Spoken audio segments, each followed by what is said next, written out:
नमस्कार। आज के कार्यक्रम में आप सभी का स्वागत है। मैं हूं अनुराग। नैनो टेक्नोलॉजी, क्यों जाने हम नैनो टेक्नोलॉजी के बारे में? क्या ज़रूरी है इसे जानना? जी हाँ, जानना तो चाहिए।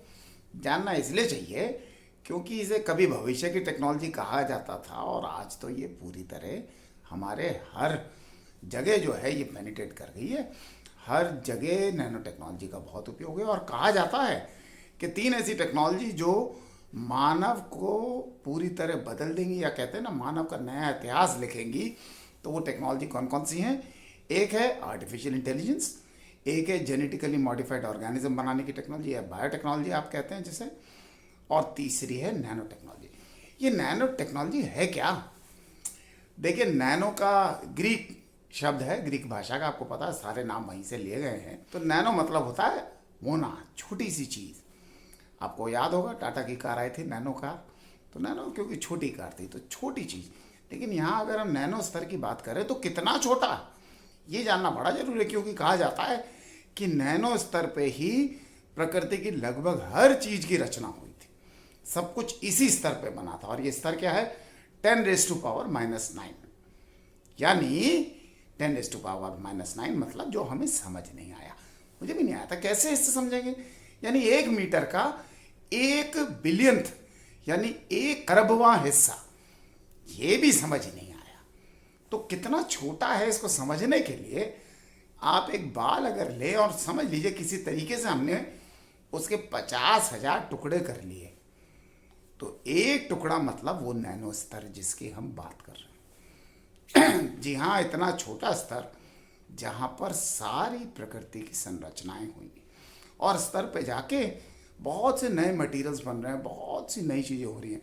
लेकिन इस स्तर की जब बात करते हैं ना, नैनो स्तर 10⁻⁹ यानी इस स्तर पे बहुत कुछ बदल जाता है उस तत्व में, उस एलिमेंट में। जैसे सोना है, अब सोने को अगर इस स्तर पे नैनो स्केल पे जाके देखते हैं तो वो सुनहरे रंग का नहीं रहता, गोल्ड नहीं रहता, उसका रंग भी लाल और बैंगनी इस तरीके का हो जाता है। उसकी सारी जो गुण हैं, सारी प्रॉपर्टीज हैं उस मेटल की, वो बदल जाती हैं नैनो स्तर पे। इसलिए बिल्कुल अलग तरीके की चीज़ों का निर्माण हो रहा है।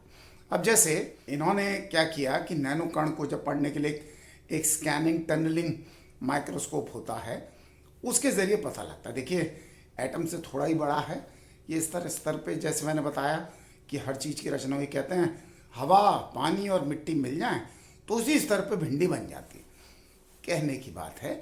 लेकिन इसमें क्या चीज़ है, जैसे इन्हें एक सीरियम ऑक्साइड एक है, उसका अगर नैनो स्तर पे जब जाते हैं तो दुनिया का सबसे पोटेंट, सबसे ज़बरदस्त जो है एंटीऑक्सीडेंट है।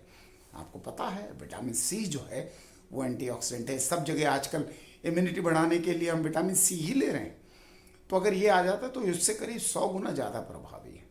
ऐसे ही निकल जो है, निकल का नैनो कण, उसको मिला के एक तरीके से ऐसी त्वचा बना ली है जो खुद ब खुद हील कर जाती है।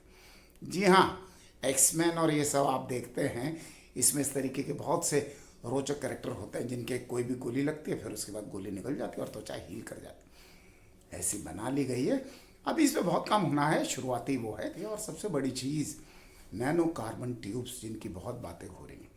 नैनो कार्बन ट्यूब्स मतलब नैनो स्तर पे कार्बन की ऐसी संरचना। और ये जब वैज्ञानिकों ने बनाई तो कमाल की चीज़ क्या थी? स्टील से 1000 गुना मजबूत और 6 गुना से भी ज़्यादा हल्की। अब इसका उपयोग बहुत सारे हैं।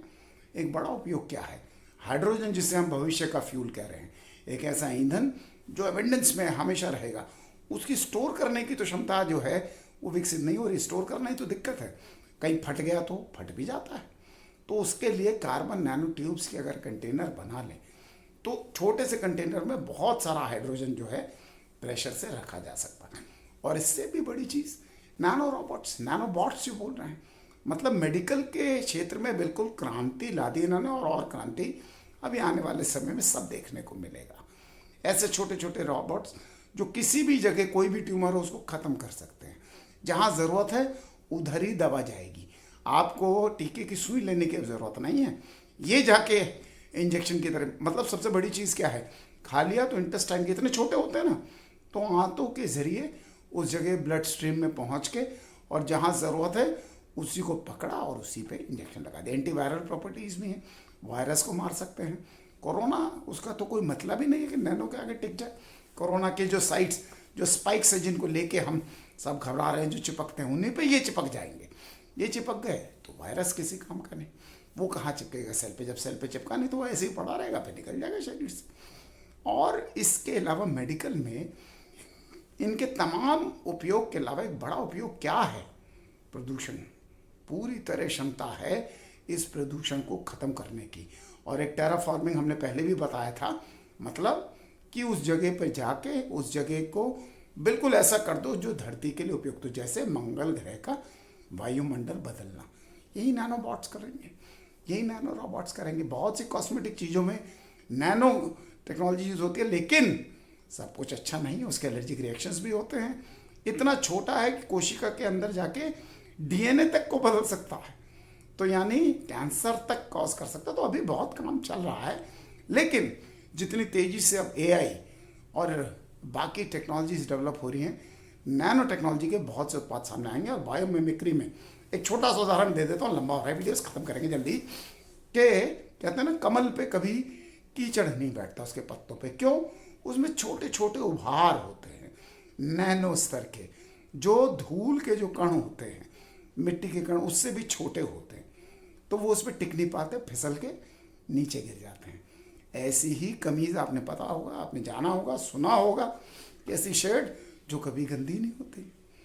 ऐसे सिंक, जो टॉयलेट के सिंक जिन्हें आपको साफ करने की ज़रूरत नहीं है, ऐसे कमोड बना लिए हैं, इतने छोटे छोटे उसमें छिद्र हैं जो बैक्टीरिया वायरसेस से भी छोटे उसके। तो जब कोई चीज़ टिकेगी नहीं तो वो गिरेगी ही, वो उस पर रहेगी ही नहीं। बस इसी धारणा पे अवधारणा पे ये तैयार किए गए हैं, तो ये गंदे ही नहीं होते। ऐसे शर्ट जो हैं उनमें मैंने बताया हल्के उभार हैं, छिद्र की भी भूमिका है, छोटे छोटे छेद हैं, ऐसे हल्के हल्के उभार जो धूल के कण से भी छोटे। बस झाड़ा, चाहे कॉफ़ी हो या कुछ हो, कोई निशान उसको नहीं सोखेगा। तो चलिए, हमने चाहा कि नैनो टेक्नोलॉजी के बारे में आपको बताया जाए, और मन भी बहुत था, क्योंकि एक ऐसी चीज़ थी जो छूट रही। भाई इतनी बड़ी चीज़ की अगर कोई अंग कट गया है तो वो भी बन जाएगा, खिड़कियाँ धूप हैं तो गहरे रंग की हो जाएंगी।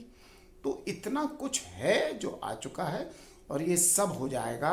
कोई अंग, जैसे मैंने बताया, इसमें लोगों को बहुत उम्मीद है, उंगली कट गई, हाथ कट गई है, नए कैसे बनेंगे, इसमें नैनो टेक्नोलॉजी बहुत बड़ी भूमिका निभाएगी, और ये होगा। तो चलिए आगे बढ़ते हैं, और आपसे जो सवाल पूछा था उसका जवाब लेते हैं। सवाल हमने पूछा ही नहीं था तो जवाब कहाँ से लें? जी हाँ, तो ऐसा करते हैं, आज जो सवाल है वही आपसे पूछ लेते हैं, और अगली बार उसका जवाब आप देंगे ही। तो आज का सवाल है, ये फुलेरेंस क्या है? ये फुलेरेंस जो है ये नैनो टेक्नोलॉजी से ही जुड़े हैं। तो ये क्या चीज़ है, किसने इजाद की थी, और अगर कोई नोबेल पुरस्कार वगैरह मिला है तो ये भी बता दीजिए। तो इस सवाल का जवाब दीजिए, तब तक कुछ नई जानकारी जो है वो ढूंढते हैं, फिर आपसे मिलेंगे। नमस्कार।